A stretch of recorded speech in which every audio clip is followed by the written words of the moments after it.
Wow, this looks amazing.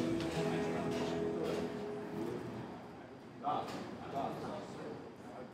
should take a picture of the beer, too. Why do you keep sneaking up on me like that? Well, you know you're in a brewery, right? A brewery makes beer. This is Dirck the Norseman, where they serve food. And have you seen the menu? Oh, I'm dying to try that pig knuckle. Well, you should try the beer, because this is also a brew pub. They make the beer right in the back. It's called Greenpoint Beer and Ale Company. Where do you come up with these crazy ideas? Oh, and I bet it's part of Urban Oyster's New York City Brewery by bus tour, too. Well, you're finally right about something.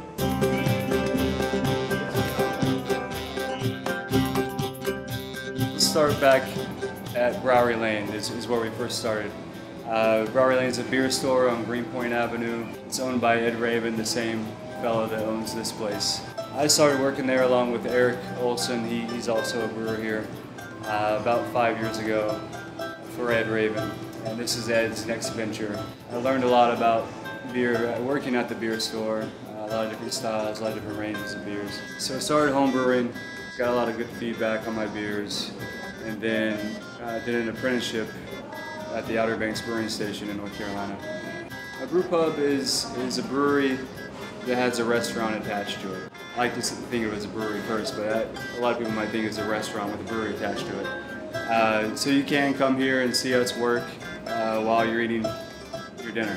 You know, there's ribs, there's chicken schnitzel, there's veggie options as well. Some potato pierogi. Bar food, elevated bar food, I would say. We have 16 draft lines here. 7 of them are dedicated to Ed Raven's brands. Those are Jaeger, Gapple, and the Regula brands. He's an importer for the U.S. for those brands. On a 5-barrel system, we make about 20 barrels a week.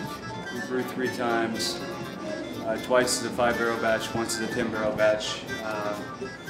So we're making about 40 to 45 kegs a week.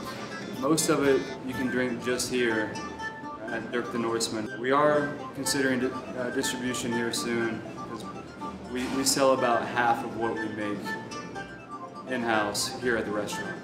So we're going to start to explore distribution into Greenpoint and other spots in the city.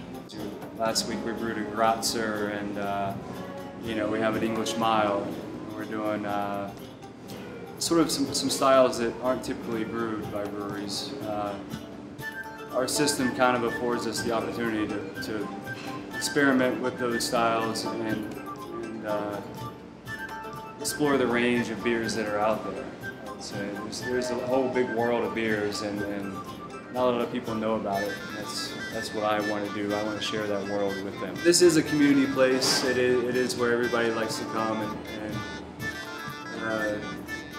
share a common experience and hang out and have some food, have some damn fine beer, and enjoy one another.